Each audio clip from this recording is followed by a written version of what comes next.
Bueno, buenas tardes a los que estamos en España y buenos días todavía a las dos personas que sé que nos escuchan desde Buenos Aires, dos personas que nos escuchan. Un gusto veros, un gusto ver a tantas caras conocidas, tantos amigos además de la asociación, de la que tanto me honra ser vicepresidente, y además dar la bienvenida a Jonathan, que es un gran amigo mío, que ya lo conocemos porque nos dio una conferencia sobre los intentos del rey Alfonso XIII de salvar al zar de Rusia a su familia en 1918. Y la verdad es que me es difícil presentar a Jonathan, porque además de que yo le quiero mucho, es un gran amigo y es alguien que ha trabajado conmigo codo a codo en un libro que vamos a sacar en el mes de septiembre. O sea que nos conocemos muchísimo. Es un libro justamente que versa sobre 5 hermanas, 5 infantas de España que son hermanas del rey Francisco de Asís, del rey consorte. 5 mujeres muy desconocidas. De Jonathan, ¿qué decir? Primero que es un licenciado en Historia, ha trabajado en el Archivo de Indias en Sevilla, ha publicado, él de hecho transcribió las cartas de Alfonso XII joven cuando estudiaba en Viena en el Teresianum, las cartas que manda a París a su madre, ha publicado su libro Salvado al Zar, que nos dio esa conferencia. Es un gran investigador, porque es que Jonathan lo encuentra todo. Yo, cuando algo que no encuentro, se lo pido a él, siempre me lo encuentra. Y además es cronista de una población local en Andalucía. Es decir, que es una persona muy requerida, porque además es muy constante, es muy firme en sus investigaciones, muy perseverante. Eso es una cosa que yo admiro mucho de él, ¿no? ¿Qué sucede? Que, siendo muy joven como es, yo diría, y creo que no me equivoco, que hoy en día es la persona en España, y por supuesto en el mundo yo creo, que conoce más sobre el rey Francisco de Asís, que es una persona absolutamente desconocida. Es el gran desconocido, hay muchos desconocidos, pero estos son de los grandes desconocidos. El rey Francisco de Asís, infante de España, duque de Cádiz, título que le da su tío el rey Fernando VII, casado con Isabel II. La infausta Isabel II, la de los tristes destinos, que dijo Pérez Galdós, y un personaje para mí adorable, pero un personaje muy complejo, con muchas facetas, ¿no? Con muchas aristas. Y al lado de Isabel II tenemos a don Francisco de Asís. Don Francisco de Asís es la cara opuesta, es la otra cara de la moneda de la reina Isabel. Allí donde la reina va a ser todo casi folclore, diría yo, Francisco de Asís es sobriedad. Pero bueno, yo no voy a avanzarme porque Jonathan nos va a contar muchas cosas, pero sí quiero decir, quiero poner énfasis en esto, ¿no? Nadie en este momento conoce más la idiosincrasia, el carácter y el pensamiento del rey Francisco que Jonathan, porque ha tenido la paciencia de encontrar y leer montones y montones de cartas de correspondencia privada entre miembros de la familia real en el siglo XIX, en todo el siglo XIX en realidad, desde 1820 más o menos, que comienzan a nacer Francisco de Asís y sus hermanos, hasta la muerte del rey en 1902, o incluso un poquito más tarde, la muerte de Isabel II en 1904. O sea que ha leído con gran perseverancia, ha encontrado y ha leído muchísima correspondencia y por tanto conoce mejor que nadie, aunque sea de forma intuitiva, el carácter de este personaje. Además, él nos va a descubrir algo hoy que ha estado siempre un poco en el aire, que ha sido la gran incógnita de la vida del rey Francisco y que tiene que ver con su vida íntima. No me quiero meter yo en ese terreno, porque es un terreno que ha investigado él, y lo ha investigado muy bien, pero sí enfatizar una vez más la labor que Jonathan ha hecho y lo mucho que ella ha sabido captar el personaje más allá de los prejuicios, los tópicos y los estereotipos de siempre. Es un personaje totalmente atrapado en los tópicos, tópicos que afortunadamente Jonathan nos va a ayudar a desvelar y a poner en cuestión. Si vamos a quitarle al rey Francisco las etiquetas clásicas de señor afeminado, de señor, en fin, que no pinta nada, el intrigante de turno, el cero a la izquierda, todo esto para encontrar detrás de todos esos tópicos, esas imágenes bastante caricaturescas, encontrar una figura sólida, con cuerpo, con opinión, con sentimiento y con una vida personal y emocional también. Así es que, Jonathan, bienvenido una vez más a Castillos y nada, la tarde es tuya. Venga, ilústranos. Muchísimas gracias. ¿Se oye bien? ¿Se oye? Sí, sí. Vale. Pues muchas gracias, Ricardo, por esta presentación que, como siempre, me sonrojas al presentarme. Y bueno, pues vamos a hablar hoy de Francisco de Asís. que como la conferencia se titula El desconocido rey consorte de España en el bicentenario de su nacimiento, ¿no? Nació en 1822, estamos en 2022, hace 200 años. Francisco de Asís es un personaje muy desconocido. Muy desconocido y muy maltratado por la historiografía.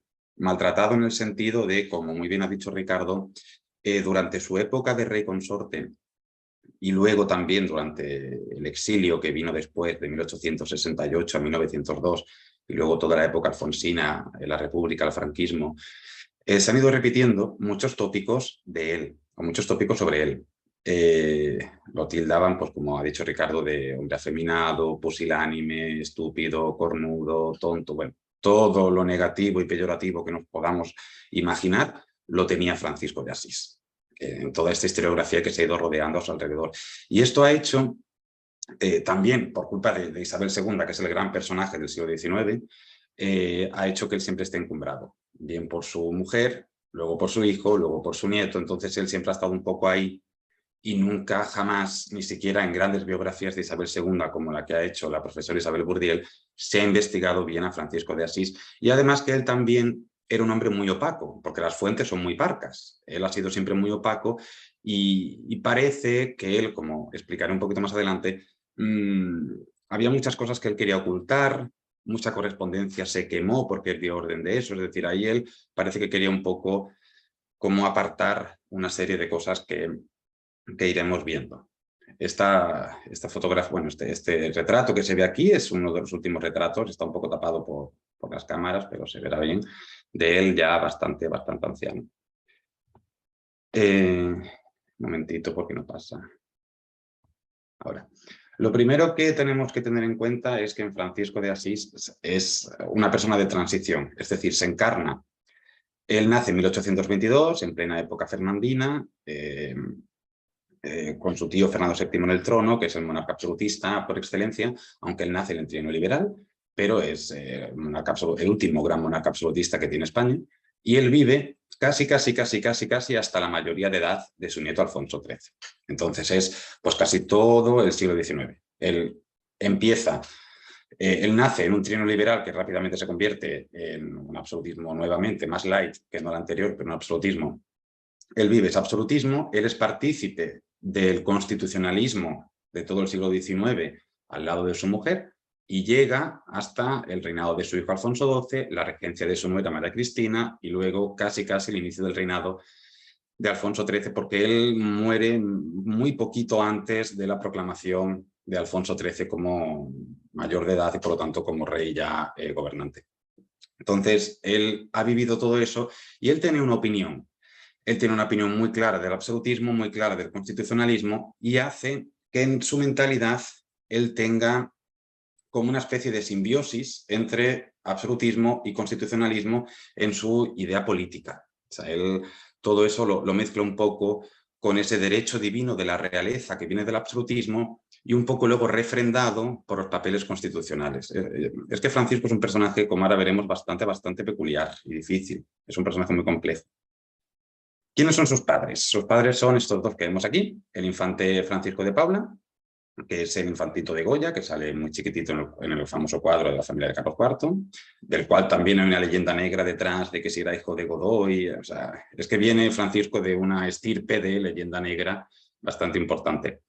Es el hijo más pequeño del matrimonio formado por Carlos IV y María Luisa de Parma, y esta señora de aquí, que es la princesa Luisa Carlota de las Dos Sicilias, sobrina de Francisco de Paula, es decir, es un tío y una sobrina que se casan en 1818-1819, y estos son sus padres.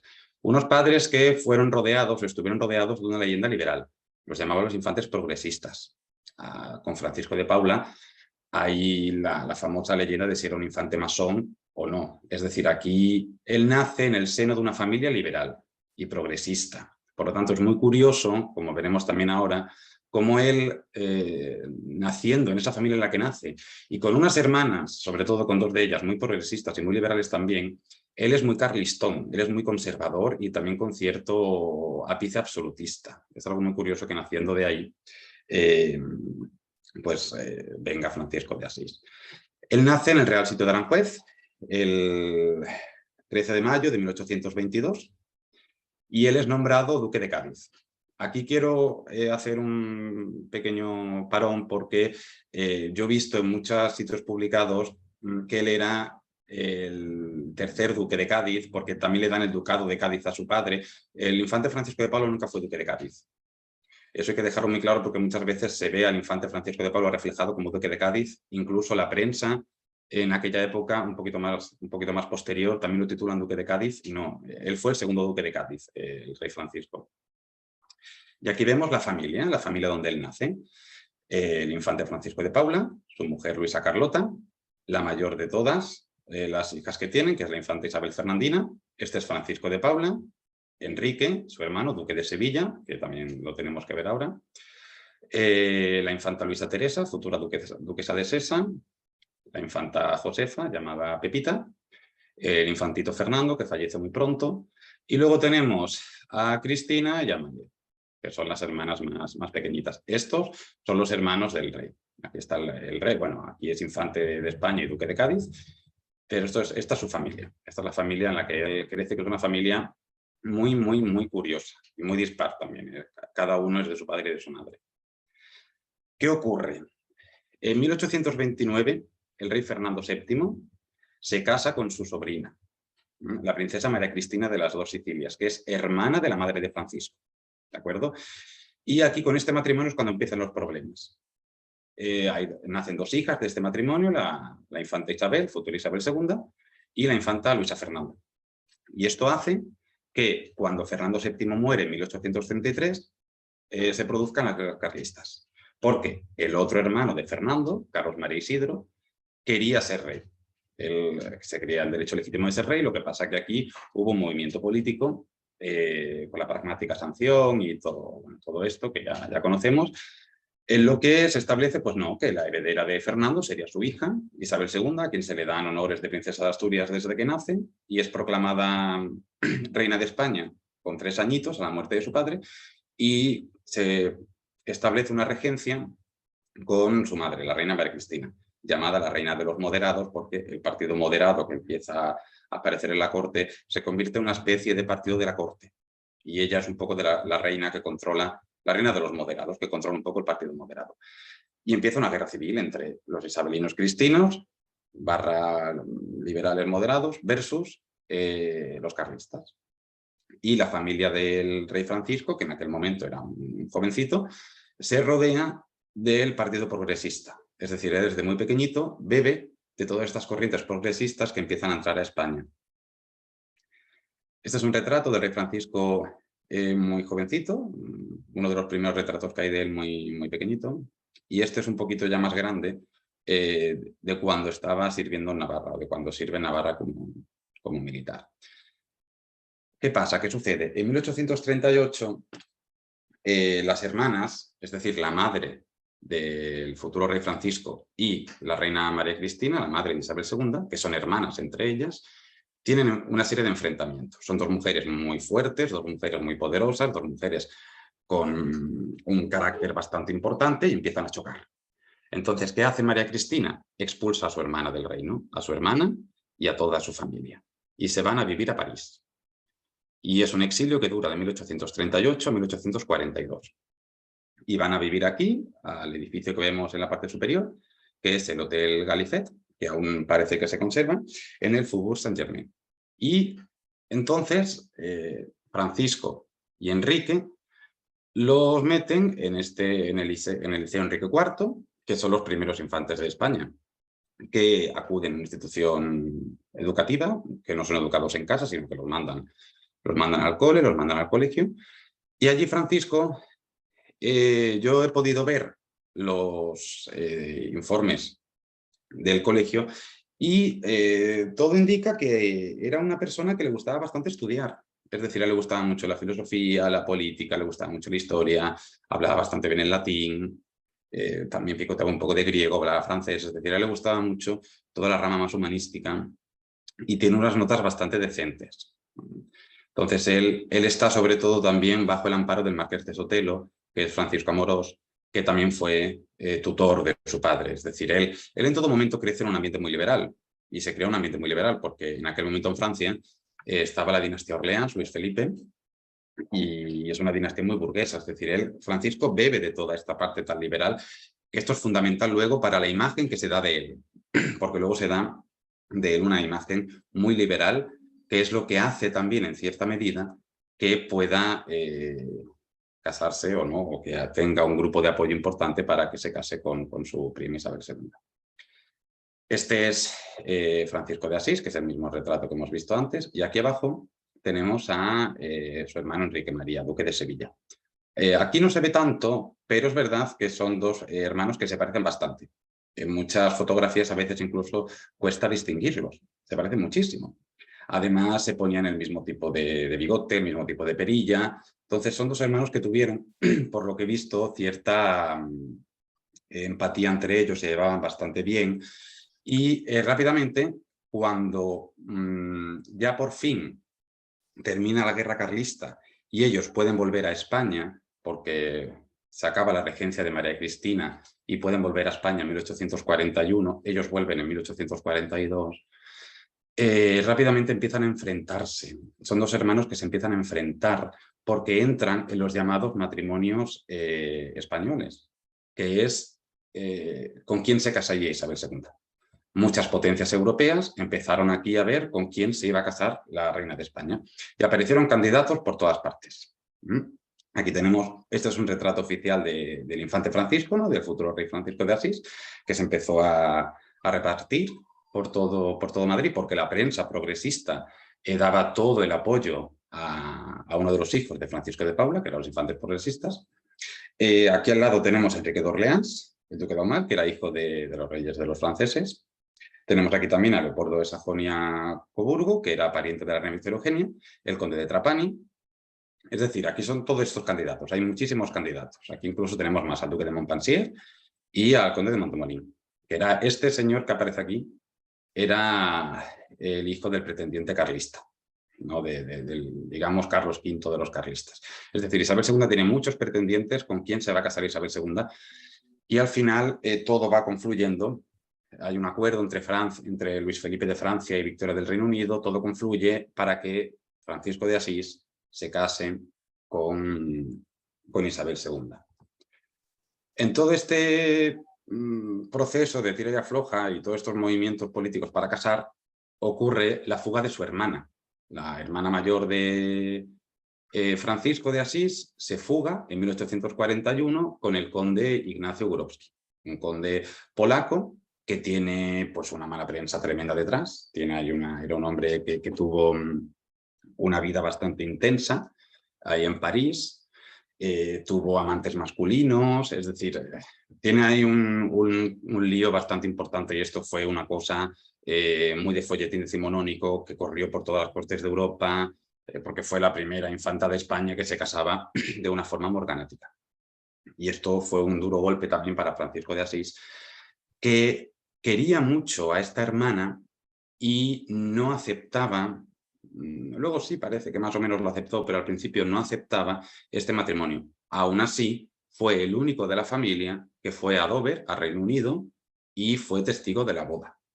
Fue el único de la familia que fue, todo por un apoyo a su hermana, a quien todo parece indicar que quería bastante, porque hay muchas cartas entre ellos dos y la apoyó durante muchísimo tiempo a nivel económico y a muchos niveles. ¿De acuerdo? Entonces aquí, al final, en 1846, que es cuando se casa, cuando se va a producir la boda al final, ya solamente quedan dos candidatos, que es Enrique, duque de Sevilla, y su hermano, Francisco de Asís. Y se produce lo que la prensa llama Enrique versus Francisco.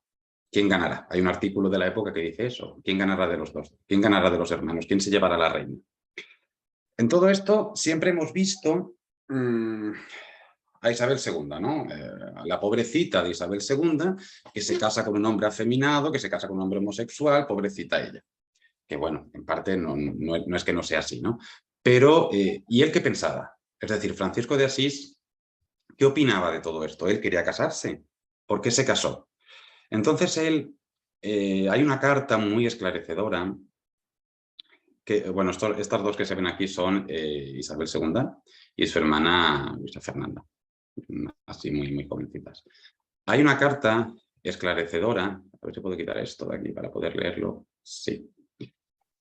Hay una carta bastante esclarecedora en todo esto que le manda Francisco de Asís a su primo el carlista. Y dice así, leo, porque es que es bastante esclarecedora esta carta, porque aquí nos deja entrever ese pensamiento carlistón que él tenía, porque al principio Francisco de Asís era bastante carlista, aunque había nacido en una familia, pues bueno, con tendencias progresistas, y deja ver cómo él no quería casarse con su prima y que al final se casa pues para que no se convierta en rey consorte un extranjero, es decir, él no se quería casar con su prima. Y dice, mi muy amado primo, el cariño que en todas ocasiones nos has acreditado y el sincero afecto con que yo correspondo a tus pruebas de amor me dan, creo, bastante libertad para hablarte de un asunto que había dejado pasar siempre en silencio si las circunstancias y mi conciencia no me obligasen a hacerte ocupar de él. Háceme dicho que uno de los pensamientos de la corte de las Tullerías, que es la corte francesa, en las presentes circunstancias es tu matrimonio con mi prima, que es Isabel II. Creo que poniendo los ojos en ti se ha dado un gran paso hacia la reconciliación que tú debes desear ardientemente, sea como cristiano, sea como príncipe, es decir, la reconciliación de los isabelinos con los carlistas. Conozco también que para llegar a tan feliz resultado se consignan de tu persona costosos sacrificios y jamás ni como hombre ni como príncipe te aconsejaré en cosas que pudieran manchar tu nombre. Pero no puedo menos que hacerte observar que de ninguna manera debes dejar ocasiones que una vez perdida no vuelvan jamás. Si te empeñas en conseguirlo todo, todo lo pierdes. Y nada extraño sería que los que hoy te apoyan al ver tu obstinación se volvieran hacia mí, considerándome como el primero después de ti. ¿Qué haría yo entonces? ¿Perder esa coyuntura y dejar el puesto libre a un extranjero? Jamás me decidiré a obrar de ese modo. Mientras mi querido primo, y esto es muy importante lo que dice aquí, en quien reconozco derechos superiores a los míos, esté delante de mí, me mantendré tranquilo como hasta ahora. Pero si tu matrimonio viniera a hacerse imposible por las causas que indico, creo que mi conciencia, no hablo de mi interés, pues un trono nada tiene de seductor, me obliga a no exponer a España a un nuevo conflicto. Es decir, esta carta deja claro que Francisco de Asís tiene un pensamiento muy carlista en este momento de su juventud, que él no quería casarse con Isabel II, con su prima, y lo hace simplemente para que no se case un extranjero, que en este caso es Leopoldo, el pariente de la reina Victoria Eugenia. Como no hay más remedio, se casan. Y aquí hay una frase, ¿no?, que se ha popularizado mucho, que Isabel II, cuando le contaron que se tenía que casar con Francisco de Asís, gritó eso de con Paquita, no, en femenino, ¿no?, que es el nombre con el que es más conocido, por desgracia, popularmente Francisco, que lo llamaban Paquito, pero bueno, pues lo conocemos popularmente por Paquita. Es muy complicado todo esto a la hora de estudiarlo porque no hay nada escrito, es decir, Isabel II no iba a dejar escrito una carta con Paquita, yo no me quiero casar. ¿No? Entonces es muy complicado saber si eso fue cierto o no. Yo creo que no fue cierto que ella dijera esas frases, aunque ella realmente no quería casarse con su primo. No quería casarse con su primo porque eran dos personalidades completamente opuestas. Como bien ha dicho Ricardo, ella era muy folclórica, muy campechana, muy cercana. Francisco de Asís era más aburrido en ese aspecto, mucho más sobrio, mucho más protocolario, mucho más culto. Entonces eran dos personalidades que no encajaban. Ella, en un primer momento, cuando se planteó el matrimonio, sí que parece que estaba contenta. Hay un par de cartitas por ahí de ella, muy inocente, ahora veremos una, donde, bueno, pues sí que tiene como cierta ilusión de casarse con su primo. Pero claro, estamos hablando de Isabel II, que es una mujer falta de cariño total, abandonada por la madre, huérfana de padre, nadie se preocupaba por ella y estaba como medio asalvajada en el Palacio Real con su hermana. Es decir, es que no tenían nadie encima que se preocuparan por ellas. Entonces, al ver que lo iban a casar con su primo, pues bueno, ella al principio parece que se aceptó. Luego, cuando conoció a su primo más a fondo, se echó mucho para atrás y al final terminó resignándose, que por otro lado es lo que tenían que hacer. Es decir, era su misión de Estado, ¿no? Es lo que hay. Te tienes que casar con este hombre, él se tiene que casar contigo y se acabó. Y entonces ella escribe una carta a su madre, muy infantil por otro lado, que le dice: mi muy queridísima mamá, como me habías encargado que si quería poner escrito mi deseo en el asunto de la boda de Paquito conmigo, aunque tú me habías dicho que si quería lo podía hacer mañana, he preferido hacerlo ahora aunque me estoy durmiendo, por lo cual desearé me perdones la mala letra. Mi deseo es que se haga con Paquito, pero me da muchísima vergüenza después de haber yo dicho tanta cosa de él, porque ella lo criticó una barbaridad. En cuanto a si me ha gustado o no, digo que me ha gustado. La otra parte es que creía, como no me ha dicho nada hoy, que no me quería, y la verdad, si es que así, para ser desgraciada toda la vida, no me acomodaba. no tengo nada más que decirte, sino que estés segura de que te ama de todo corazón, así como a Fernando y a sus hermanos, tu hija, que te quiere muchísimo, y sale. Es decir, ella se resigna, se casa con Francisco de Asís, que la boda pues es el mismo día de su cumpleaños, ¿no? En octubre de 1846. Esto es un cuadro de la boda. Esto es un cuadro de ellos dos. Esta es Isabel II, este es Francisco de Asís. Y este es el duque de Montpensier y la infanta Luisa Fernanda, la hermana de Isabel II, porque es un doble matrimonio. El rey de los franceses consigue que su hijo más pequeño, el duque de Montpensier, se case con la presunta heredera al trono, como una princesa de Asturias, entre comillas, porque, bueno, él estaba convencido de que Francisco de Asís, pues no, o sea, de que Isabel II no podría tener descendencia, porque Francisco de Asís era imposible que tuviera descendencia. Eso lo veremos un poco más adelante, porque este es el tema siempre, ¿no? Lo más que se conoce de Francisco de Asís es este asunto sobre la descendencia, sí, no, y todo esto. Bueno, pues esto es un retrato oficial de Francisco de Asís, que fue rey consorte de España desde 1846 hasta 1868. Y fue una época... El reinado isabelino o la monarquía isabelina fue una monarquía muy complicada, fue un momento muy convulso.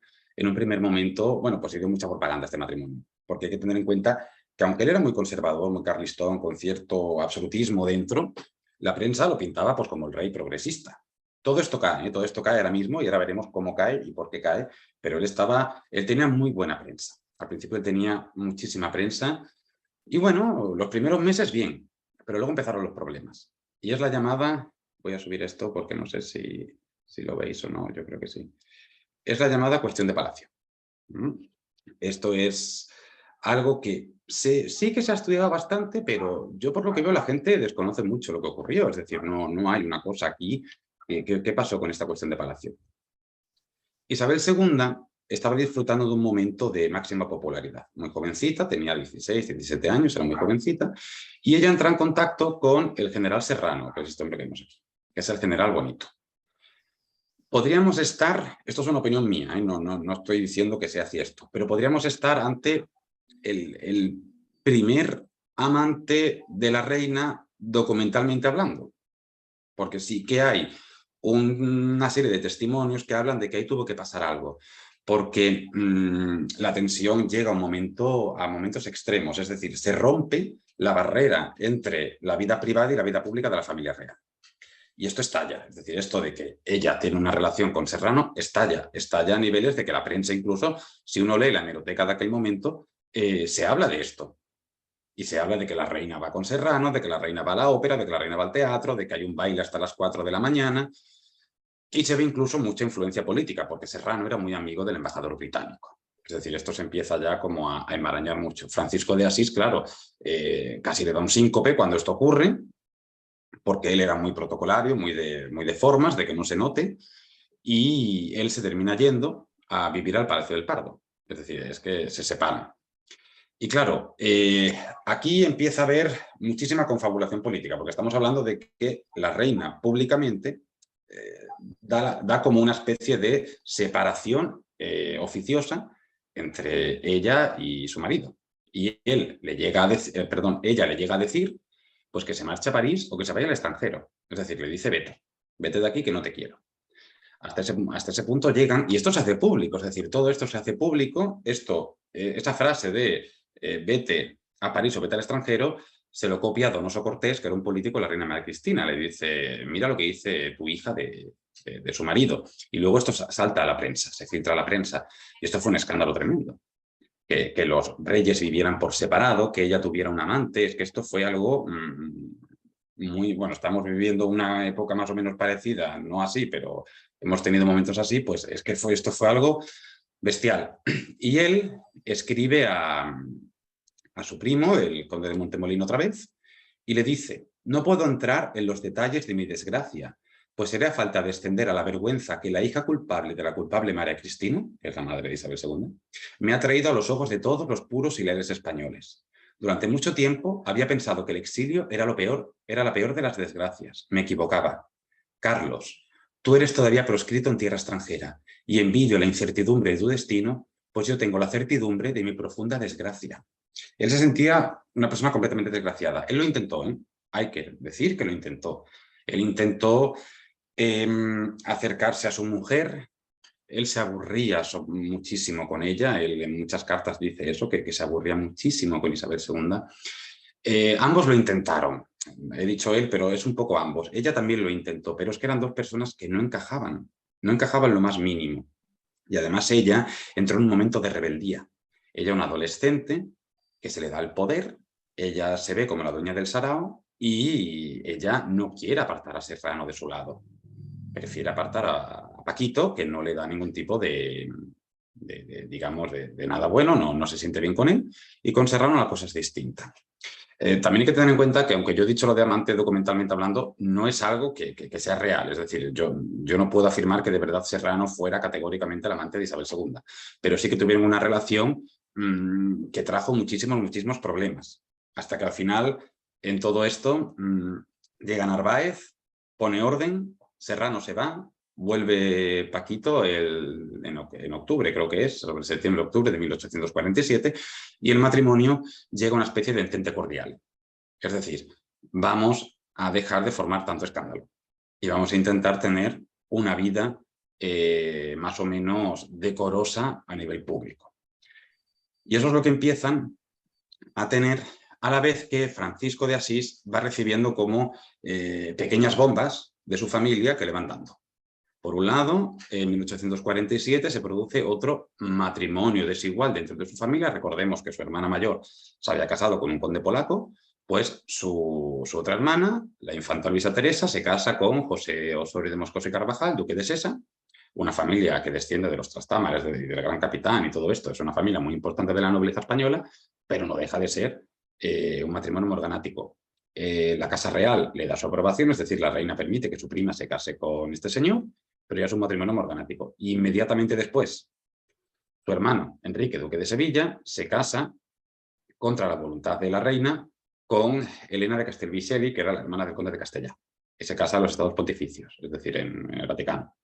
Entonces esto, otro golpe más, y luego viene otro, que fue todavía muchísimo más sonado, que es su hermana, la infanta Josefa, Pepita, que se casa con un poeta y político cubano. Y liberal, encima ya Francisco se echó las manos a la cabeza y no murió porque, o sea, esto fue algo que todo esto en su cabeza le chocó mucho, porque todo esto eran como pequeños ataques que él iba recibiendo por un lado, por otro lado intentaba mantener una relación pública más o menos correcta con la reina y todo esto le costaba, es decir, todo este periodo fue bastante complicado para él.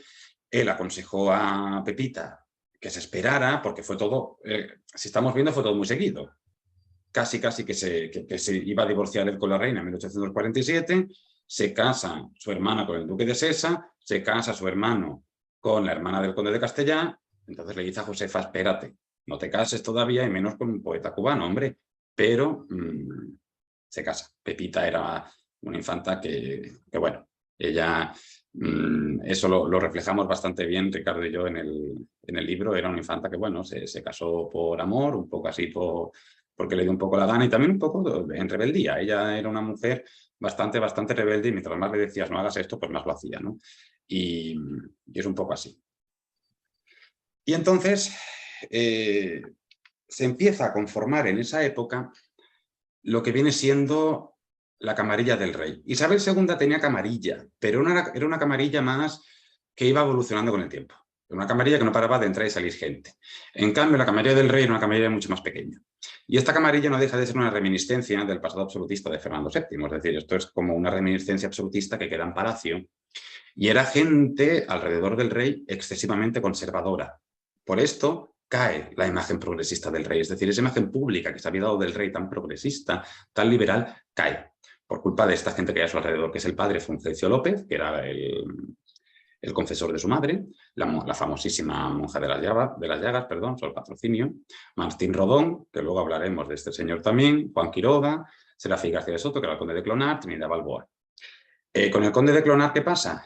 Pues que establece, o sea, Francisco maniobra un poco también, porque claro, Francisco era el rey consorte y esto era algo que a él le costaba entender, porque él quería parecerse un poco a Alberto del Reino Unido, ¿no? El marido de Victoria del Reino Unido, pero no había forma, y él era un no supo encontrar su sitio y tampoco se lo sabían dar. Es decir, a Francisco de Asís lo casaron con Isabel II y le dijeron, nada, apáñatelas tú solo. Y él, educado en aquel momento, eso de someterse a su esposa, ¿no? a la reina, que era la titular de la corona. Y él, un hombre que no quería estar ahí, que tampoco fue educado para ello, él fue educado de una forma más humanista, mucho más de otra forma, le costaba muchísimo encajar en la corte. Él no quería estar en la corte, él se escapaba siempre al Palacio de Río Frío, él se iba, él no quería estar en Madrid, odiaba estar en Madrid.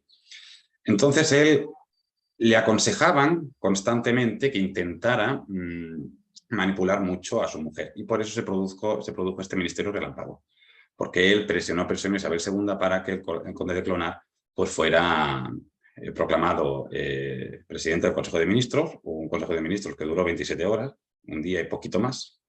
Se detuvo a la camarilla del rey y Narváez llegó a hacer algo impensable hasta el momento, porque esto era algo impensable. Cogió a Francisco de Asís y lo encerró en las habitaciones de palacio y se dio orden de mandarlo encerrado a Segovia. Lo que pasa es que, claro, esto se hizo público y las cancillerías se echaron las manos a la cabeza de cómo un presidente del Consejo de Ministros va a encerrar al rey y lo va a mandar a Segovia. Pero bueno, eso se paralizó ahí y Narváez sí que le dio una advertencia a Francisco de Asís y lo que le dijo es que tenía que tranquilizarse y tenía que mantenerse un poco al margen. Lo que le vino a decir un poco es que él no pintaba nada. Entonces Francisco de Asís, él estaba perdido. Francisco de Asís estaba constantemente perdido, no sabía muy bien qué hacer, no se llevaba muy bien con su mujer en estos momentos, tuvo bastantes problemas. Incluso el atentado del cura Merino en 1852, donde Isabel II no falleció, pues casi de milagro, nunca mejor dicho, se llegó a acusar a que Francisco de Asís había potenciado este atentado y había pagado al sacerdote para que matara a su mujer. Es decir, estamos llegando a unos momentos de tensión cortesano donde él era puesto siempre como el enemigo número 1 de la corona. Es que esto es muy complicado, pero estamos diciendo que estaba la reina y estaba casada con un señor que te lo pintaban como su enemigo. Que incluso que empezaron a comentar los enemigos de la corte que el rey Francisco ordenó la muerte de su mujer, de la titular de la corona. Ese tipo de situaciones, estudiados así, pues está bien, pero eso un día a día, de forma constante, tenía que ser una tensión tremenda y brutal entre ellos dos. Isabel II, que era muy inocentona, yo no sé hasta qué punto se llegó a creer eso o no se lo llegó a creer, pero eso provocaba unas peleas entre los dos bestiales y muy sonadas. Cada vez que el rey se iba a Río Frío, al Palacio de Río Frío, que estaba fuera de Madrid, cada vez que él se iba, pues eso lo que hacían, o sea, lo que eso mostraba era, ya se han peleado. Había una pelea entre los dos, el rey se iba a Río Frío. Cuando ya se perdonaban, volvía. Entonces ese era un poco el movimiento que tenía. Y en todo esto, él tenía muy en su cabeza de hay que acercarse a los carlistas. Y él intenta 3 acercamientos. Uno, en 1851, que son unos contactos secretos con su primo Carlos VI, ya, conde de Montemolín. En 1861, a través de su hermana Luisa Teresa, la duquesa de Sesa que hemos visto antes. Y luego, cuando ya tuvieron una hija, la infanta Isabel, la chata, pues con un matrimonio entre ella y con el futuro duque de Madrid. Es decir, él en todo momento intenta varias cosas. Por un lado, o bien que reconozcan a Isabel II a los carlistas, o incluso, eso también lo llega a proponer él, que el carlista sea proclamado rey. ¿Esto qué nos hace entender? Él no quería ser rey, él no quería estar ahí. Entonces él intenta promover una serie de movimientos para a ver si suena la campana y me quitan a mí de aquí. Es decir, me puedo ir y puedo ser libre y que otro se encargue de todo esto. Porque eran momentos muy complicados. Él se peleaba mucho con los políticos, él tenía un fuerte temperamento también, se peleaba mucho con su mujer y fueron momentos que él luego describe en cartas muy duros. Fueron momentos que él no quería vivir en ningún momento. Pero bueno, no tuvo más remedio. Él tuvo, el matrimonio tuvieron, estos chicos que vemos aquí.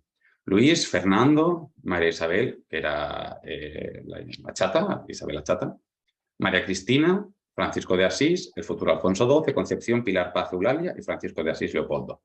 La mayoría mueren, solamente viven, aquí hay fotos de ellos, solamente vive la chata, Pilar, Paz, Eulalia y el futuro. Bueno, aquí ya es Alfonso XII, pero en aquel momento era príncipe de Asturias, el futuro Alfonso XII.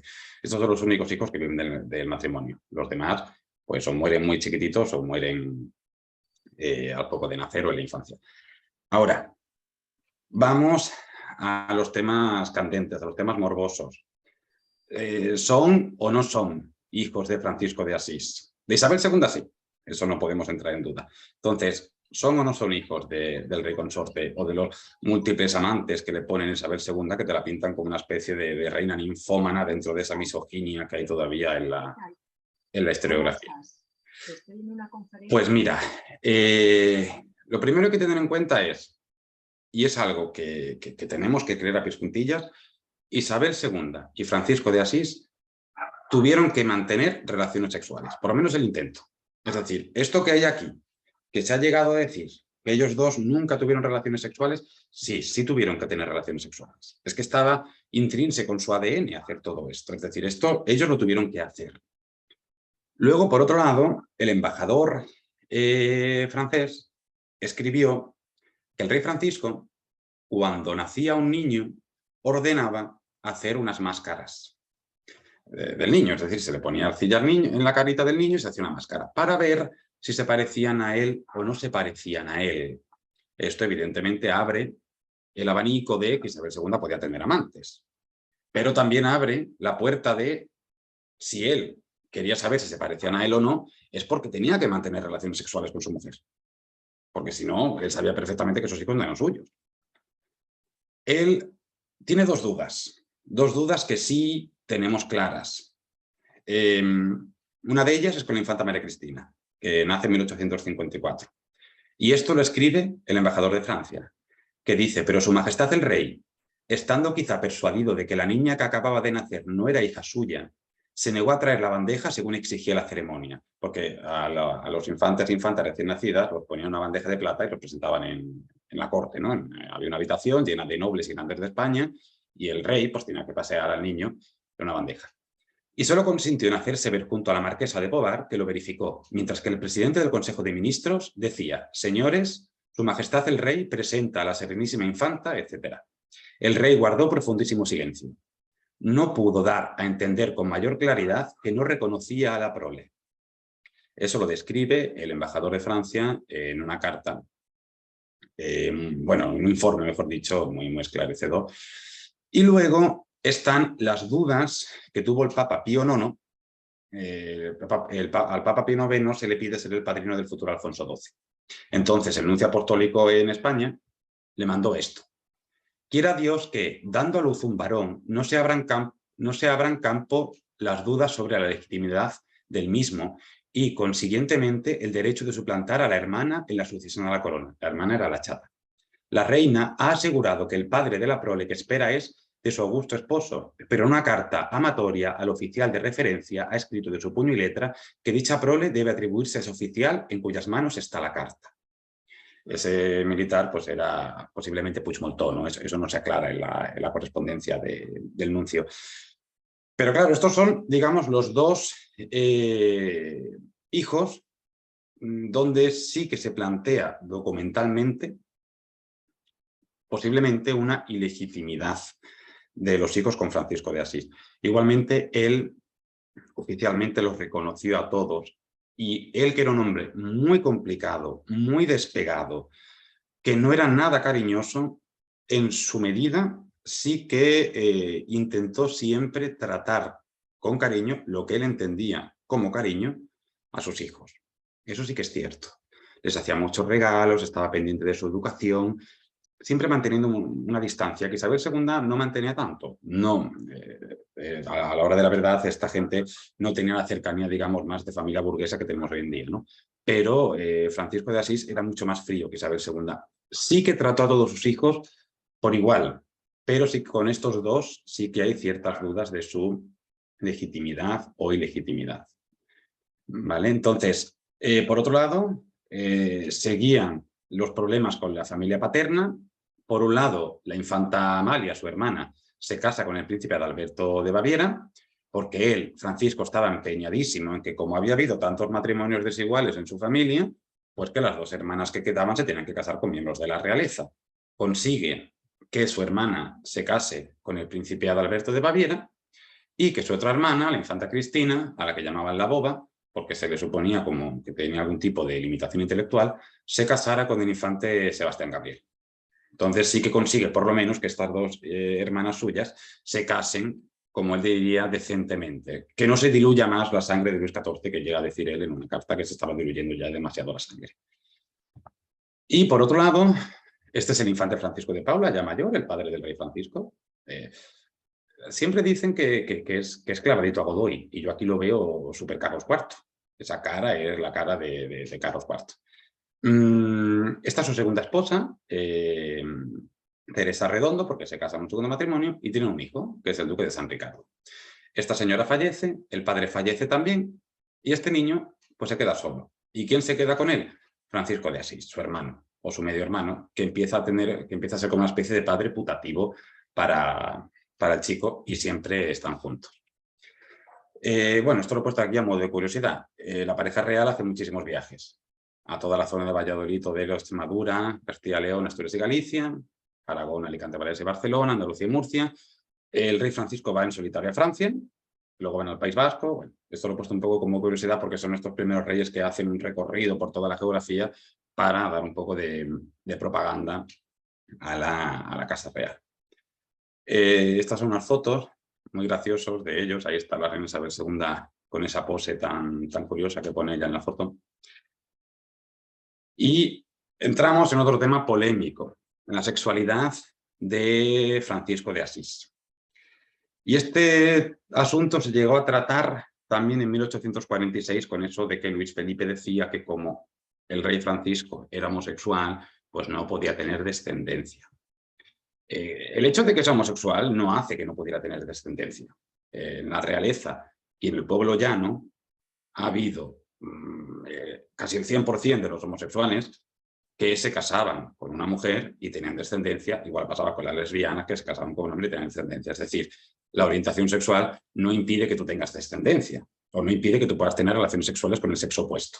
Eso es algo que no sé yo muy bien por qué se planteó en aquel momento, pero se planteó. Entonces, ¿qué es lo siguiente que surgió? Que siempre se ha dicho que el rey tenía hipospadias, que es una malformación de la uretra, que en vez de estar en el glande está más abajo, y eso a veces puede dar cierta infertilidad. En el archivo de Palacio, las carpetas que hablan, o las cajas, mejor dicho, que hablan sobre asuntos referidos a la salud del infante Francisco, están vacías.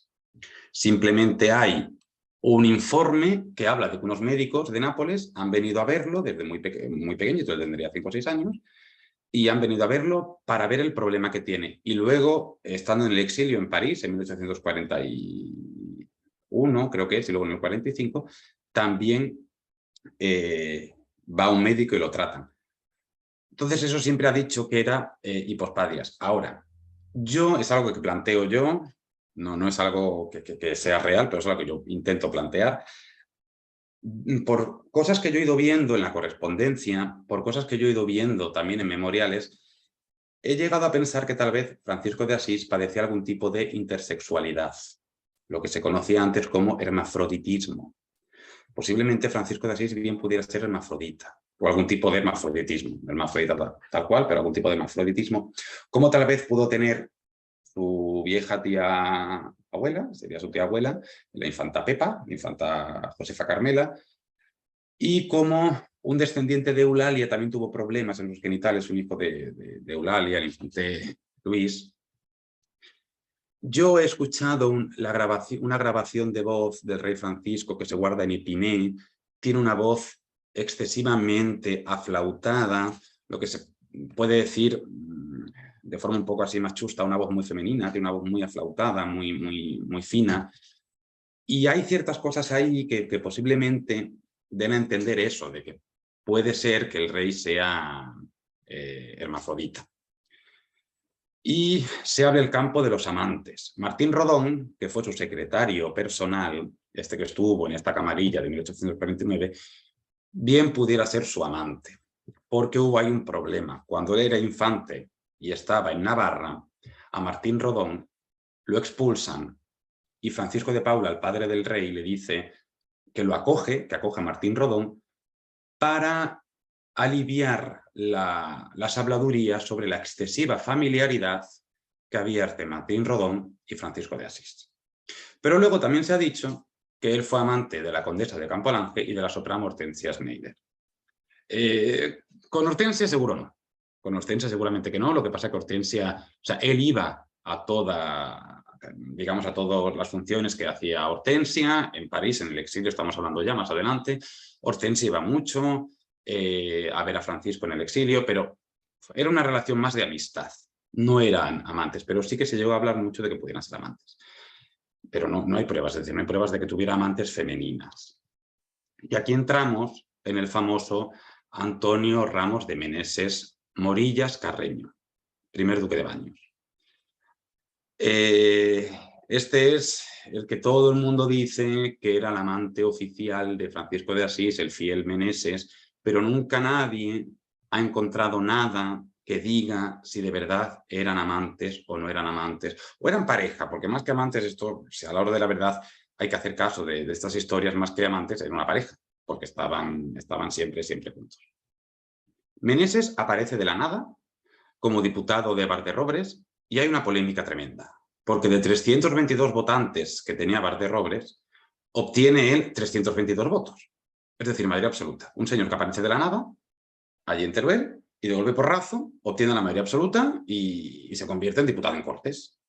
Claro, y aquí pues toda la prensa estalla y se llama así, es decir, yo he puesto aquí lo del asunto Meneses porque así es como lo tilda la prensa, el asunto Meneses. ¿Quién es este Meneses? Que aparece aquí de la nada y de golpe porrazo obtiene una mayoría absoluta como diputado en Cortes y se llega a convertir hasta en el sostén del ministerio, es decir, tiene un papel político importante y de golpe porrazo se convierte en gentilhombre del rey y en secretario del rey Francisco. Se acerca al rey Francisco. Y aquí dos cosas que he querido separar. Por un lado, una publicación que hace el periódico satírico Gil Blas en el 69, después del exilio, que dice que España tenía la moralidad convertida en unas alforjas que se echaban a la espalda de Paquita y Meneses. La rosa de oro, que es una distinción que da el Vaticano, en la cabeza de una horchatera sirviendo de símbolo de pureza. Digamos, aludiendo un poco a esa ninfomanía de Isabel II. Pero, bueno, pero esto es algo satírico que se hablaba en aquel momento mucho y tal. Lo que yo he encontrado, que es a lo que ha hecho referencia Ricardo en la presentación, es una carta de la reina María Cristina a su hija Isabel II, ¿vale? En mayo de 1869, cuando ya estaban en el exilio. ¿Qué pasaba aquí? Aquí se empezó a rumorear mucho, estalló que Isabel II tenía una relación extramatrimonial con un señor llamado Marfori. Entonces, ¿qué dice la reina María Cristina a su hija? Le dice: Isabel, deberías haber seguido otro camino con Marfori, pues bien sabes que la indiscreción fue uno de los males que provocó aquel desastre de revolución.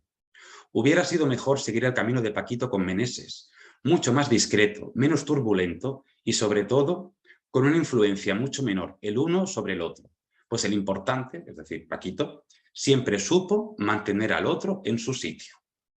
Yo aquí veo una clara alusión, clarísima, de que el rey Francisco de Asís y Meneses, que lo titulan Duque de Baños, eran pareja o eran amantes. Es la primera vez que yo he encontrado algo así de claro y es muy probable de que sí, de que el rey Francisco, independientemente de que fuera hermafrodita o no, sí que tenía una relación homosexual, podríamos decir, con el Duque de Baños. No, yo no quiero entrar en si tenían relaciones sexuales o no, eso es otra cosa, pero que tenían una relación especial a nivel tal vez homoerótico o homosexual, eso sí.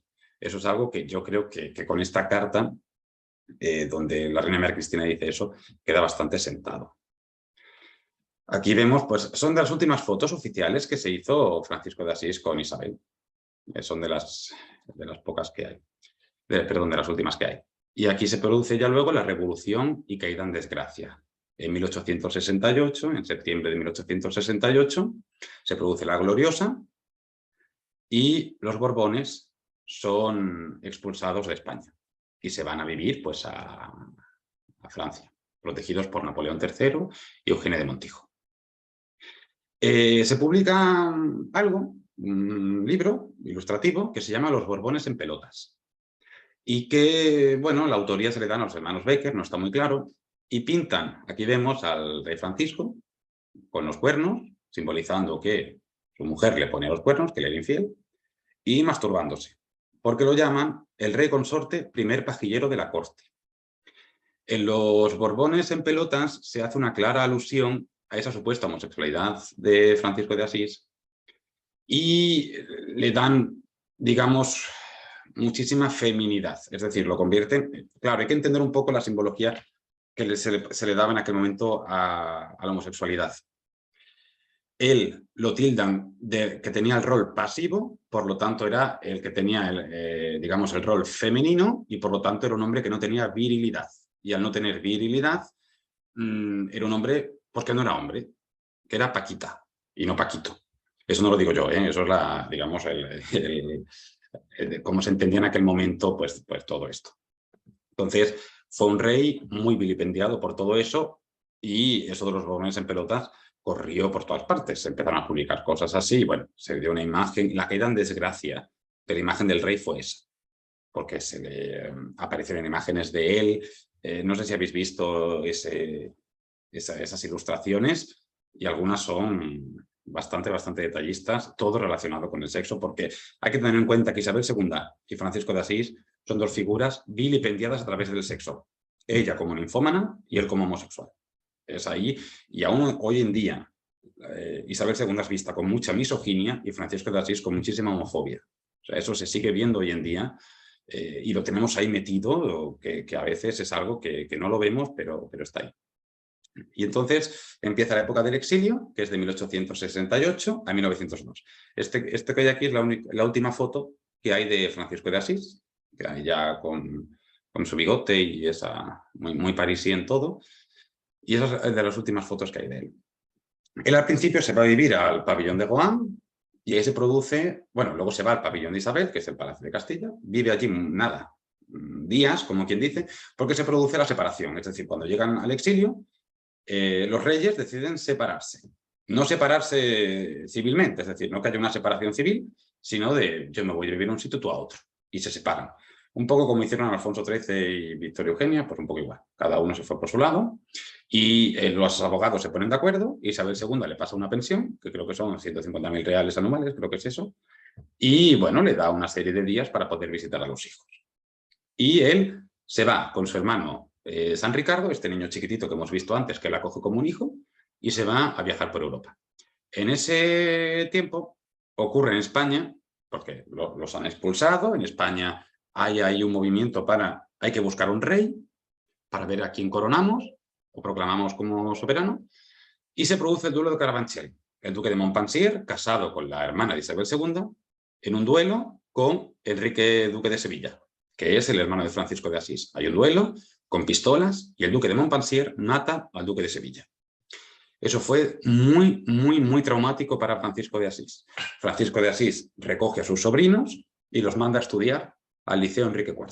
Meneses va a buscarlos y Meneses se los lleva. Es decir, Meneses es un poco el representante oficial de Francisco de Asís, porque hay que decir que en el exilio, ahí ya sí que sí, Francisco de Asís y Meneses no se separan más. Las pocas veces que se separa Meneses es para representar al rey en algún sitio, pero siempre van juntos. Él viaja por todas partes, como conde de Moratalla o conde de Balsam. Se van a Bélgica, Reino Unido, viajan a España, él entra a España en 1871, 72, creo recordar.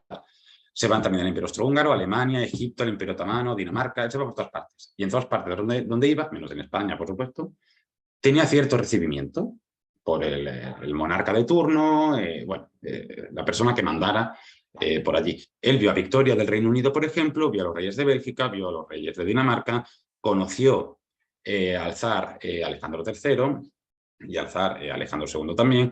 Es decir, él conoció a mucha gente. Él se movió bastante y eso es algo muy desconocido porque eso no se ha visto nunca. O sea, no hay constancia de la vida de Francisco fuera en el exilio. Él vivió en el 9 de la calle María Teresa de Bruselas, en el 91 de Faubourg Saint-Honoré, que es este, Esto es lo que, bueno, no es este tal cual porque se ha hecho mucha remodelación desde aquel momento, pero ahí es donde vivió también. En el 7 de l'Essert, que es este también, que es una especie de edificio así señorial con bastantes apartamentos. Y él terminó su vida en Épinay-sur-Seine, que es en este edificio de aquí. Bueno, Épinay es un pueblecito que está muy cerquita de París y él se va a vivir aquí, que es una casa que compra su hijo Alfonso XII y le permite vivir en usufructo ahí. Hoy en día es el ayuntamiento de Épinay y ahí es donde él termina sus días. Entonces, él... hay que tener en cuenta que se produce la restauración borbónica con Alfonso XII en 1874, ya en el 75, porque se produce en diciembre del 74, ya empieza el 75. Alfonso XII se casa con María de las Mercedes y esto fue un trago para Francisco. María de las Mercedes era hija del duque de Montpensier, el que había matado a su hermano. Es un trago para él, pero aquí es donde vemos su visión política. Él reconoce que era necesario reconciliarse con el duque de Montpensier para sostener a la monarquía española y decide aceptar ese matrimonio, cosa que Isabel II no hizo. Eso en la película de ¿Dónde vas? De Alfonso XII se ve estupendamente. Como Isabel II se niega a que su hijo se case con María de las Mercedes. Pues Francisco de Asís, que veía a su sobrina como la hija del asesino de su hermano, acepta el matrimonio. Y no solamente acepta el matrimonio, sino que acepta ser el padrino de la boda. Y viene a España con la reina María Cristina, con su suegra, con la madre de Isabel II, que se muere muy poquito después, al matrimonio. O sea, él acepta todo eso. Luego, en 1882, muere Meneses, de una forma malísima. Meneses queda como medio paralizado, de cuerpo para abajo, solamente se le queda la cabeza, es decir, fue una muerte traumática. Hay una carta donde Francisco de Asís describe la muerte de Meneses a un amigo suyo, político de Francia, y es desgarrador cómo murió ese señor. Incluso hubo rumores de envenenamiento, hubo una serie de cosas. Y a Meneses se le hace un entierro, pues casi de aristócrata total. Es decir, es que le hacen un entierro brillantísimo allí en Francia, donde va la crème de la crème, donde incluso va el presidente de la... O sea, es que va el presidente de la República, es que allí va todo el mundo al entierro de uno. Cuando lee en prensa los invitados al entierro, es que allí fue todo Dios que vivió en Francia. Hasta Isabel II. Fijaos la relación que llegaron a tener Isabel y Francisco, que hasta Isabel II fue al entierro de Meneses. O sea, aquello fue un matrimonio, un entierro por todo lo alto. Y luego Meneses, al cabo de un tiempo, se lo trajeron a Morón de la Frontera, que está enterrado en Morón de la Frontera, está su tumba. Y aquí es lo que pusieron ahí. Y esta es la última foto que hay del matrimonio, de Isabel II y Francisco de Asís. Se ve borrosilla, pero es la última foto que hay de ellos dos. Ya en el exilio se empezaron a llevar bastante bien. Iban a pasear, iban a tomar café, iban a la ópera juntos. Ya se empezaron a llevar bastante bien, pero por separado. Se juntaban de vez en cuando, pero se llevaban bastante bien. Esta es una de las últimas fotos que hay de él, apoyado en una barandilla allí en Épinay. Y luego, en 1902, con 80 años, él, que estaba planeando su venida a España para la proclamación de su nieto Alfonso XIII como rey, pues fallece. Aquí le vemos con su perrito, que él tiene un perrito ahí, y ese perrito luego le heredó la chata. Se lo llevó la chata, su hija Isabel. La muerte de Francisco era predecible. Tuvo una caída muy aparatosa, se golpeó la cabeza, dejó de andar. Ahí ya no andaba, en esa foto ya no andaba, estaba en silla de ruedas. Constantemente fumando pipa, porque era un fumador empedernido. Él murió de una neumonía, una pulmonía, él murió mal. Se estaba quedando ciego, parece que tenía como cierta demencia, porque empezó a tener como muchas lagunas mentales. A veces no reconocía a sus hijas, le costaba reconocer a sus hijas cuando iban a verlo. Entonces, estaba ya en las últimas y se veía. Él murió con su hija la chata. Eulalia, Paz e Isabel II estaban en París y no llegaron a tiempo. Isabel II sintió muchísimo la muerte de Francisco de Asís. Ella entra unas horas antes de la muerte, arrasando con todo, como hacía ella siempre cuando entraba, arrasando al palacio de Épinay y diciéndole: ay, Paquito, Paquito, ¿pero qué te ha pasado? Y Paquito le costó mucho reconocer a Isabel II, no la reconocía, estaba ya en las últimas. Isabel II va a París junto con Eulalia a recibir a Paz, que venía de Baviera, y no les dio tiempo. Francisco de Asís pues fallece, y fallece agarrando la mano de su hija, la infanta Isabel la Chata. Y quiero terminar esta conferencia leyendo este fragmento donde resume perfectamente lo que le pasó a Francisco de Asís. Es una carta que escribió a un íntimo amigo suyo que vivía en Madrid y le dice: ya solo me queda esperar la muerte plácidamente y rezar a Dios para que mi nombre no sea mal recordado en la historia. Con mis más y mis menos lo he intentado hacer lo mejor que he podido, pero no ha sido fácil. Muchas personas a mi alrededor, políticos con ganas de poder, una esposa ingobernable y yo, por supuesto, que no supe hacerme un sitio. Muchas cosas callo y otras dudo que se lleguen a saber. Y solo soy capaz de afirmar una cosa: nunca quise ser rey y me obligaron. Para mí esto resume perfectamente lo que le sucedió a Francisco. Esta carta es Francisco, todo lo que Francisco desprende. Francisco, a su muerte, dejó dicho a su secretario Rafael Palomino que quemara su correspondencia privada y que destruyera un montón de informes. Francisco tenía mucho miedo a la historiografía, tenía mucho miedo a la historia, tenía mucho miedo al recuerdo. Y Francisco sabía que lo había hecho mal. Francisco sabía que había habido ahí una política de descrédito hacia él y él quiso destruir todo eso. Lo consiguió en parte porque, como muy bien dice la IA, hay cosas que no se van a llegar a saber nunca. Hay otras que sí, lo que pasa es que hay que buscar mucho. Y al final Francisco consiguió lo que él quería, es decir, crear de él, no una figura bien recordada, porque eso no, pero sí una figura casi desconocida para el público español. Porque el público español casi no sabe, bueno, y el extranjero menos, casi no sabe quién es Francisco de Asís. No lo comprenden, no... Es difícil, Francisco de Asís es muy difícil de comprender.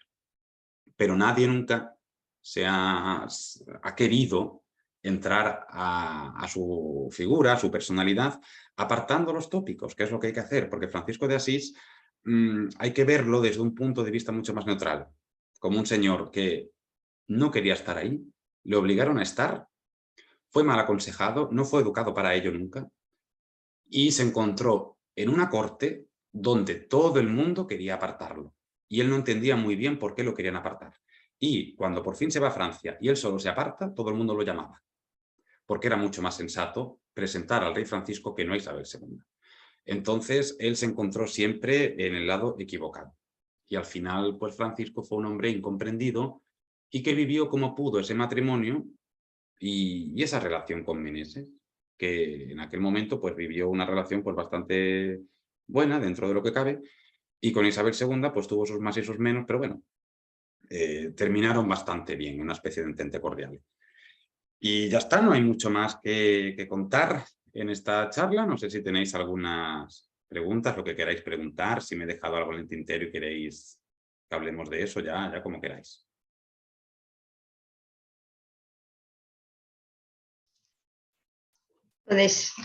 Bravo, podéis preguntar. Ricardo está hablando, pero no se le oye, no se le oye. Tenéis que activar los... Perdona, Jonathan, que no tenía sonido. No, te decía que me gustó mucho lo que has dicho. Hay muchas cosas que se me han quedado ahí, que me has dado algunas ideas de cosas que hemos de investigar. Pero fíjate esto, una esposa ingobernable, ¿no? Y de pronto me viene el rey Juan Carlos, ¿no? Un personaje también muy ingobernable, ¿no? Estos grandes caracteres, ¿no? Ella la imagino entrando en el Palacio de Piné, así arrasando todo para adelante, ¿no? Bueno, a ver, Elena, ¿qué preguntas tenemos? En el chat no hay preguntas. A ver si tenéis alguna. A ver, los presentes. Hola, hola Jonathan. Hola. Enhorabuena por la conferencia.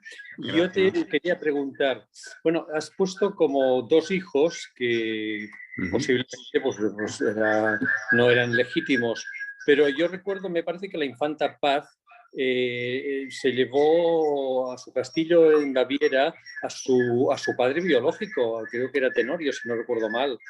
O sea que, y también habían dicho que, creo recordar, que a Francisco de Asís le pagaban una cantidad por cuando nacía un hijo nuevo.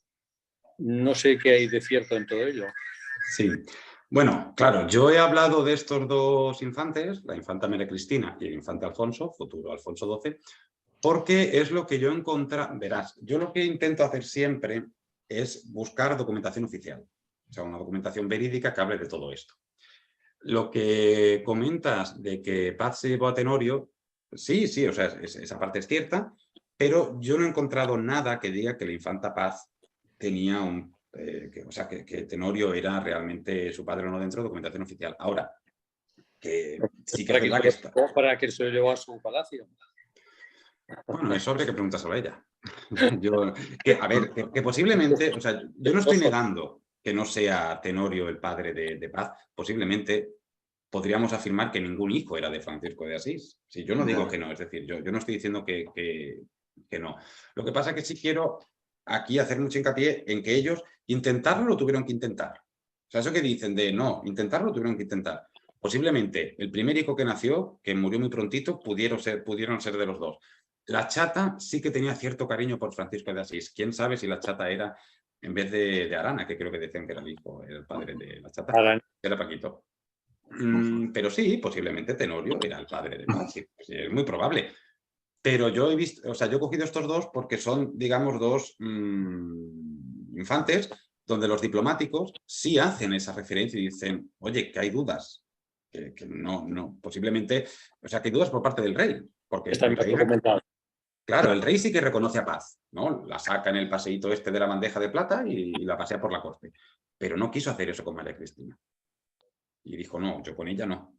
Y con Alfonso XII, pues lo mismo. El nuncio apostólico le dice al Santo Padre, oiga usted, santidad, que aquí se habla de esto, aunque Isabel II dice que sí que es el padre, pero luego hay unas cartas que dicen que no. Y Francisco de Asís se desentiende por completo y dice, mira, yo me aparto de aquí. Porque él tampoco reconoce. Es que es eso. Pero luego, él sí que es un padre, digamos, él es el padre legal. Eso es indiscutible, es el padre legal de todos ellos. Y sí los trata como hijos. Hay que ver simplemente la correspondencia, por ejemplo, sí que los trata como hijos. Y ellos lo quieren como padre. Aunque fue un padre muy despegado, pero sí que lo quieren como padre. ¿Qué era?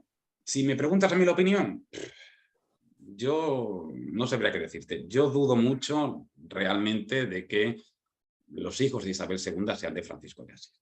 Yo lo dudo. Ahora, oficialmente, pues simplemente he encontrado estos dos a nivel diplomático. Que hubo dudas serias sobre su legitimidad. Lo otro, pues bueno, está ahí. Mira, Miguel, yo te puedo aclarar ahí, porque esto me lo contó a mí en persona Alejandro de Baviera, el nieto de la infanta Paz. A mí él me contó en Nymphenburg, en Baviera, me dejó claro que su abuela siempre tuvo absolutamente claro que Miguel Tenorio era su padre. Esto me lo contó él. O sea, que ellos en familia no tenían ninguna duda, ¿no? Pero esto es una cuestión puramente oral, una cosa que él me contó a mí. Claro, y yo, por ejemplo, con Ricardo lo comenté una vez, de que yo a la infanta Eulalia, de mayor, le veo muchísimo parecido al rey Francisco. Y entonces yo le planteé a él, digo, bueno, posiblemente Eulalia puede ser hija de Francisco, porque fíjate que luego su hijo Luis también tiene estos problemas genitales, algo hay ahí, un problema hay ahí, que no sabemos muy bien qué pasa. Pero luego me acordé de Enrique Sevilla.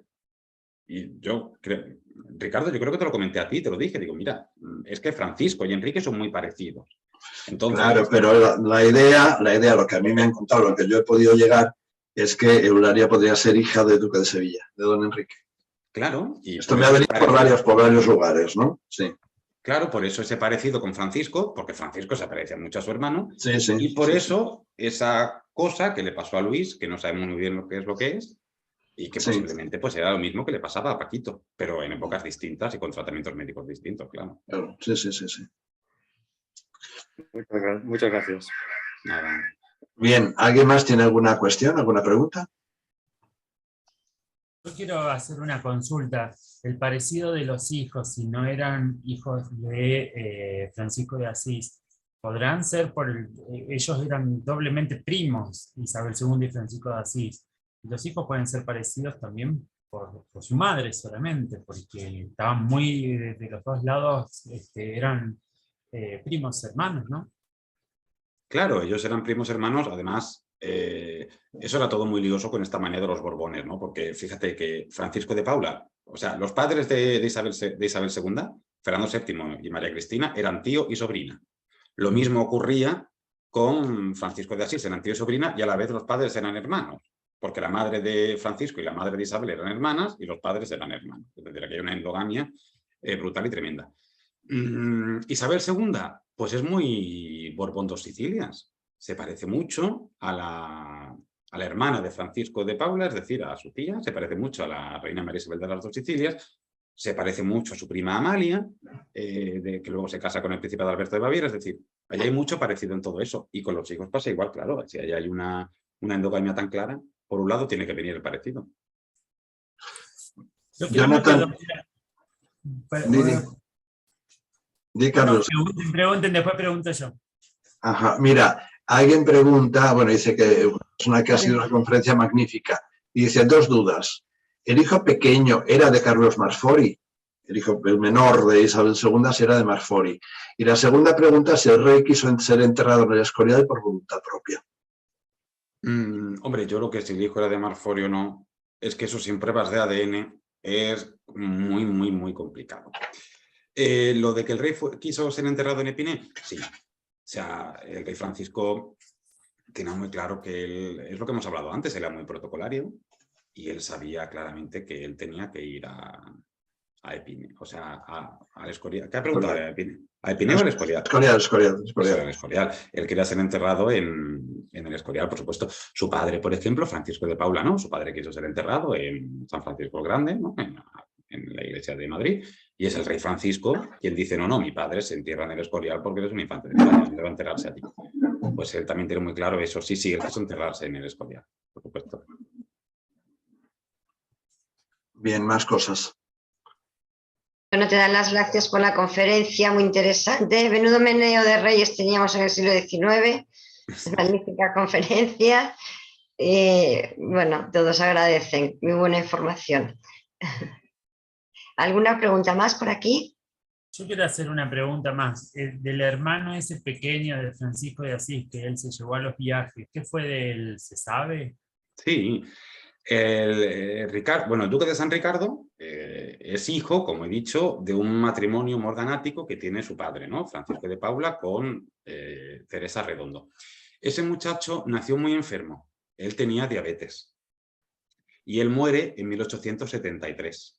Le da un ataque, le sube el azúcar o tiene problemas derivados de la diabetes y fallece en 1873. Y sí, él fallece en la casa suya con Francisco de Asís en la calle de Lesac 7. Allí fallece en 1873 de diabetes. Posiblemente de diabetes porque era diabético, ¿eh?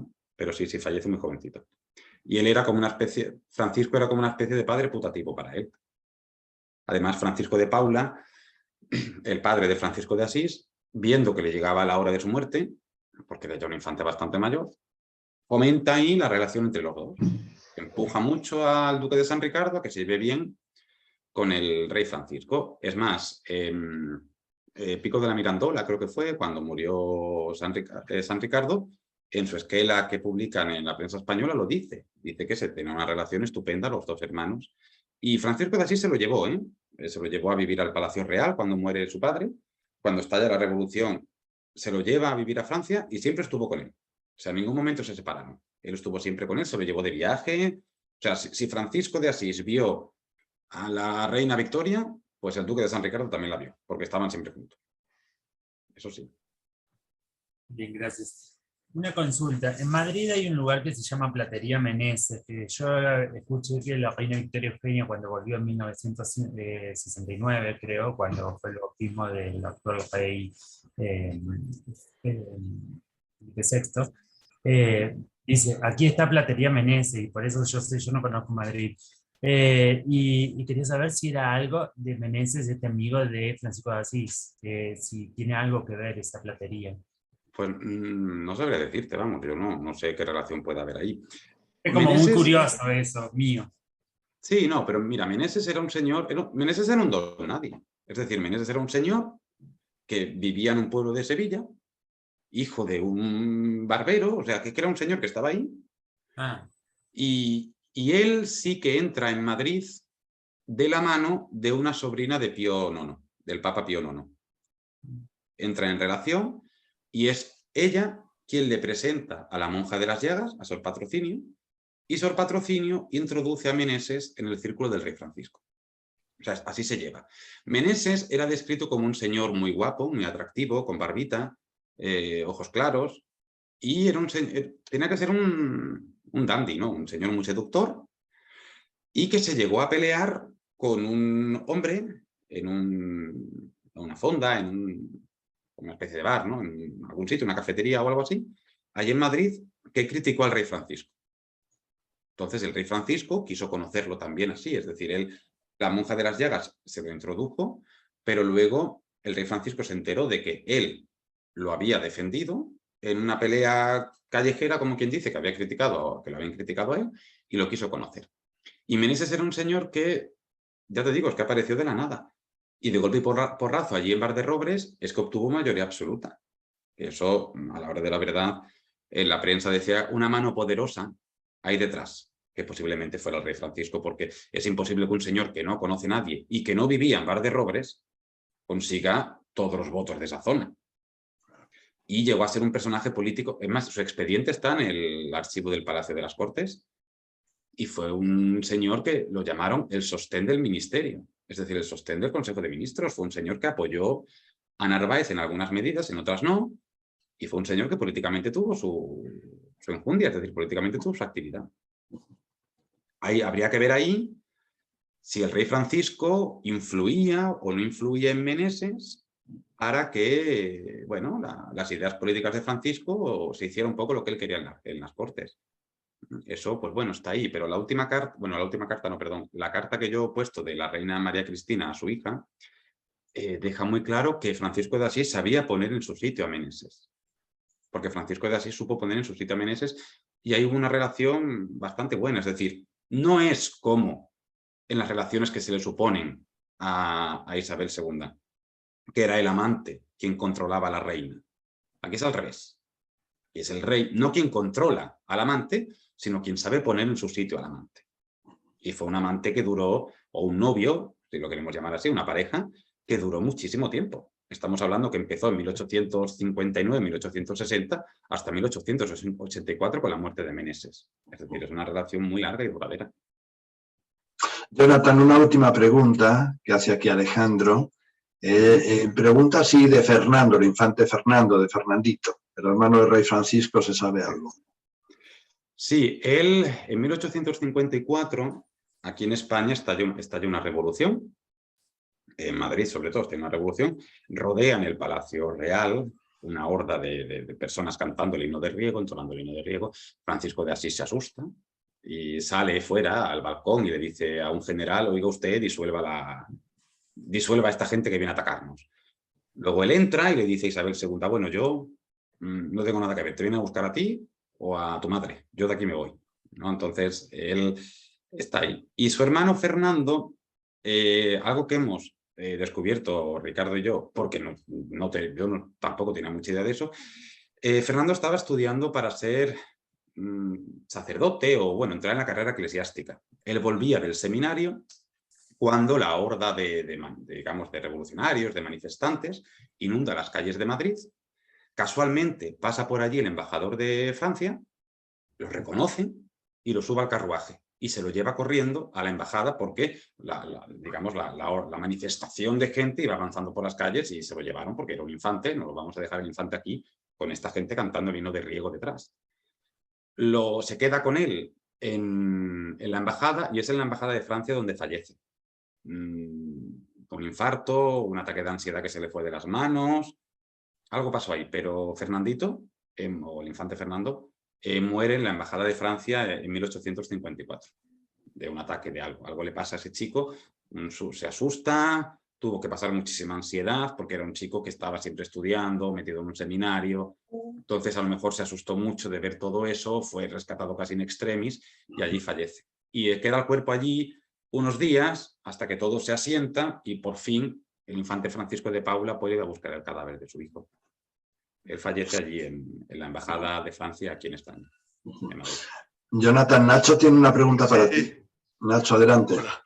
Gracias. Bueno, muy interesante, la verdad es que muy interesante toda la vida de este personaje. Una cosa es que cuando has puesto la foto de la tumba de Meneses, Sí. parece que ponía algo como que también están los restos de su esposa, excelentísima señora, y ahora he rescatado aquí en internet, Luisa Ernestina de Tien. ¿Puede ser que estuviera casado o cómo iba la cosa? Sí. No, él estaba casado y además... ¿Y tuvo hijos y tuvo descendencia? No, hijos no tuvo. Cuando estalla en 1868 la revolución aquí en España y los Borbones se tienen que ir, no se van todos los Borbones, pero bueno, digamos el núcleo de la familia real se tiene que ir a vivir a Francia, y entonces Francisco de Asís se separa de Isabel II y se va, Meneses se va con él. Y llega un momento en el cual él pide ayuda, Francisco de Asís pide ayuda, porque hay que regularizar un poco la situación de Meneses. Y le pasan una lista de mujeres de bien, de mujeres, digamos, sin ningún tipo de mancha, de tal, bueno, las cosas que hacían en aquel momento, ¿no? Digamos, una señora de bien. Y eligen a dedo, entre la lista que le dan, pues eligen a dedo a esta. Y se casa con ella, ella fallece un poquito antes, y es una mujer que yo imagino que entendió un poco la relación entre Francisco y Meneses, claudicó, por tal de tener una vida pues más, porque se fue a vivir con ellos, es decir, esta señora se fue a vivir con ellos. Y tenía algún tipo de parentesco con Narváez, ¿eh? Algún tipo de parentesco había ahí, un poco lejano, pero había algún tipo de parentesco con Narváez. Se va a vivir con ellos y bueno, consiente un poco todo esto, imagino yo, eso ya lo imagino, esto ya no te lo doy por hecho, ¿no? Pero imagino que sí, porque claro, fue elegida por una lista. Cuando ella fallece, que fallece un poquito antes, ella fallece en el 80, creo, en 1880, la entierran en el cementerio de París, en Montmartre, y cuando fallece Meneses, pues el rey Francisco coge los dos cadáveres y los lleva a Morón de la Frontera, y allí los entierra. Vale, es la foto que has puesto, ¿no? La foto que había... Vale. Está en una ermita, no me preguntes por el nombre de la ermita porque no me acuerdo, pero bueno, es una ermita que está allí en Morón de la Frontera, está allí la tumba, es una tumba muy bonita, que paga él de su bolsillo, es decir, él paga esa tumba, que es una tumba preciosa. Y después del funeral de Meneses, pues él abandona Les Serres 7, que era propiedad de Meneses, es decir, el rey está viviendo en un sitio que era propiedad de su novio, por así decirlo, y él se va a Épinay. O sea, el mismo día que lo entierran, él se va a Épinay. Y hace vida nueva. Se quiere apartar de todo aquello. Pero esa señora fue elegida de una lista. Una lista que le dieron y eligieron a dedo. No tuvieron hijos, no. Todo lo que... Porque yo consulté... gracias a un amigo que lo pudo consultar en el archivo de protocolos notariales ahí en Madrid, consulté el testamento de Meneses y se lo deja todo a sus hermanos. O sea, él no tiene hijos, se lo deja a todos sus hermanos y por consiguiente a su sobrino. Ajá. Vale. Gracias. Nada. Gracias, Jonathan. ¿Alguna cosa más? Bueno, Jorge nos ha dejado aquí el enlace para ver los orígenes de la plata de Meneses, que preguntaba Carlos. Estupendo. En la plaza de Meneses hay unas bases que por lo visto antiguamente había unas columnas muy bonitas. Era una platería y creo que esas columnas las quitaron y las llevaron a Valencia. Pero no sé si tiene algo que ver con el señor Meneses. Era una platería. Eso está por la zona de la calle de las Huertas, cerca del Paseo del Prado.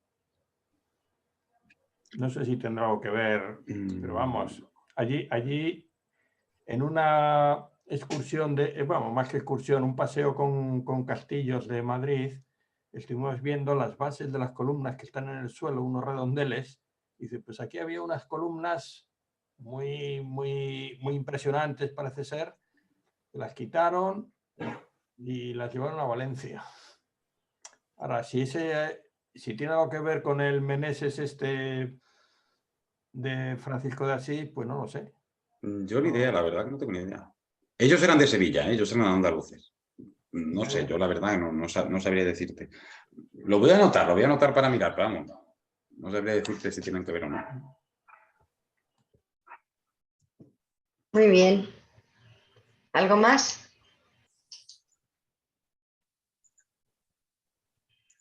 Ricardo. Para mí ha sido un placer a la conferencia, compartir con ustedes, acercarme a España y a este y todo esto de la historia y de la monarquía que me gusta mucho y de la española y los Borbones. Así que muchas gracias. Muchas gracias, Carlos. Pues yo creo que nada más. Jonathan, ¿alguna cosa más que tú quieras aportar o aclarar? No, o sea, no sé. ¿Cómo? Yo lo único que quiero dejar claro aquí, que es lo que yo, digamos, lo que yo quería dejar claro de esta conferencia es que el rey Francisco no ha sido investigado todavía. Es necesario que alguien lo investigue, escriba algo, digamos, que se haga algo decente del rey Francisco y también de Isabel II. Es decir, es un matrimonio muy rodeado de leyenda negra y hay que dejar esos tópicos atrás. Es que no podemos seguir con esa homofobia hablando del rey Francisco o con esa misoginia hablando de Isabel II. Es que no, en pleno siglo XXI eso tendríamos que ir dejándolo atrás.